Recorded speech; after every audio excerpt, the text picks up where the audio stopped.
حتیٰ کہ میں آپ کو بتاؤں اپنے جسم کے ساتھ بھی ہمیں انصاف کرنا ہے، جسم کے ساتھ بھی انصاف ہے۔ حضور صلی اللہ تعالیٰ علیہ وسلم کی بارگاہ میں 3 صحابہ آئے جو قسمیں کھا رہے تھے حضور کی عبادت کو دیکھ کر۔ ایک صحابی نے کہا میں رات بھر آج سے نہیں سوؤں گا، عبادت ہی کروں گا۔ ایک نے کہا میں کنٹینیو روزے رکھوں گا۔ ایک نے کہا میں آج سے کبھی کسی عورت کو چھوؤں گا نہیں، میری بیوی کو بھی چھوڑ دوں گا۔ حضور صلی اللہ تعالیٰ علیہ وسلم باہر آئے اور فرمایا کون کون ہے جو تمہیں اس طرح کی قسمیں کھا رہا تھا؟ انہوں نے کہا یا رسول اللہ صلی اللہ علیہ وسلم آپ کی عبادتوں کو دیکھ کر کے ہم نے اس طرح کہا، جب آپ معصوم ہو کر رات بھر عبادت کرتے ہیں تو ہم تو اور زیادہ عبادت کرنا چاہیے۔ حضور اکرم صلی اللہ تعالیٰ علیہ وسلم نے فرمایا ان علیک جسمک لجسمک حق، اللہ کے حبیب صلی اللہ علیہ وسلم فرماتے ہیں بے شک تم پر تمہارے جسم کا بھی حق ہے، تمہارے اوپر تمہارے جسم کا بھی حق ہے۔ اللہ کی عبادت کرو تھوڑی رات اور اپنے جسم کو آرام بھی دو، اور اگر تم نے اس کو جلا کر اس کو تکلیف میں ڈال کر کے رکھا تو پھر یہ جسم بھی قیامت کے دن تمہارے خلاف مقدمہ کرے۔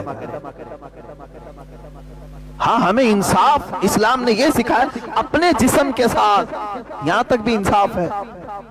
جو چیزیں تمہارے جسم کی ضروریات تھیں اس کو روک نہیں سکتے تو یہیں سے سمجھ میں آتا ہے جنہوں نے اپنے ہاتھوں ہلاکت کیا، اپنی گٹکا کھا کھا کھا کر کے پورا منہ سڑ گیا، یاد رکھنا تم نے کس کے ساتھ ظلم کیا؟ تم یہ سوچتے ہو کہ میری زندگی ہے، میرا جسم ہے، میں کچھ بھی کر لوں، قیامت کے دن تمہاری یہ جبڑے تمہارے خلاف بولیں گے کہ مولا اس نے تیری نافرمانی میں مجھے جلا کر خاک کر دیا۔ کسی بھی چیز کی لمٹ ہے، میں تو گٹکے کی بات کر رہا ہوں، کھانا ہی صحیح، چلو گٹکا چھوڑو، حلال کھانا ہی، چاول ہی اتنا کھایا کہ پیٹ پھٹ گیا، یہ بھی جائز نہیں ہے، یہ بھی جائز نہیں ہے کہ تم نے اپنے جسم پر ظلم کیا، اس کی حیثیت سے زیادہ اس پر بوجھ ڈالا۔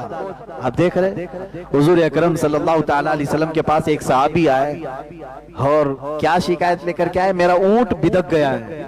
اونٹ جب سرکش ہوتا ہے نا جلدی قابو میں نہیں آتا، پکڑ میں نہیں آتا۔ وہ آئے حضور اکرم صلی اللہ علیہ وسلم کی بارگاہ میں، حضور نے کہا چلو میں دیکھتا ہوں۔ جب حضور اکرم صلی اللہ تعالیٰ علیہ وسلم گئے تو واقعی وہ اونٹ کسی کے ہاتھ میں نہیں آ رہا تھا، صحابہ ڈر گئے۔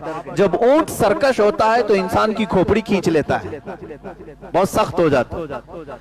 اللہ کے حبیب صلی اللہ تعالیٰ علیہ وسلم نے کہا سب ہٹ جاؤ میں جا کر دیکھتا ہوں۔ حضور آگے چلنے لگے، صحابہ ڈر گئے کہ اونٹ سرکش ہے کہیں نقصان نہ پہنچا دے۔ میرے آقا صلی اللہ علیہ وسلم چلتے چلتے وہ سرکش اونٹ کے سامنے تک آ گئے، صحابہ پیچھے سے ڈر رہے تھے۔ اللہ کے نبی صلی اللہ علیہ وسلم نے فرمایا کوئی جانور مجھے ایذا نہیں دیتا، اللہ کے نبیوں کو جانور ایذا نہیں دیتے۔ اب قریب آئے تو وہ اونٹ جو کسی کے ہاتھ میں نہیں آ رہا تھا، میرے آقا صلی اللہ علیہ وسلم کے قدموں کے پاس اپنا سر جھکا دیا اور اپنا منہ چپڑ چپڑ چپڑ ہلاتے ہوئے حضور کے کانوں میں کچھ کہہ رہا ہے۔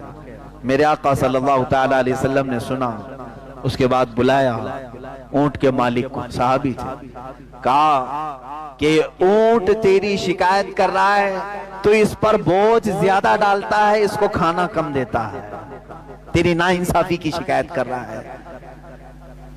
تو آج سے یہ عہد کر میرے پاس کہ اس سے اتنا ہی کام لے گا جتنا اس کو کھلاتا ہے، یا اگر کام زیادہ لیا تو کھانا بھی زیادہ دے دے۔ حضور اکرم صلی اللہ تعالیٰ علیہ وسلم کا حکم ہوا تو انہوں نے اختیار کیا، قبول کیا، کہا کہ ہاں مجھ سے یہ خطا ہو گئی، میں اسے کم دیتا تھا اور کام زیادہ لیتا تھا، آج میں توبہ کرتا ہوں میرے آقا، میں انصاف پورا کروں گا۔ اتنا کہا اس صحابی نے، وہ اونٹ خود چل کر کے اس صحابی کے پاس گیا۔ اسلام تو انصاف جانوروں کے ساتھ بھی سکھایا ہے۔ میرے عزیزو، مومن وہ ہے جو انصاف کے ترازو پر پورا اترے۔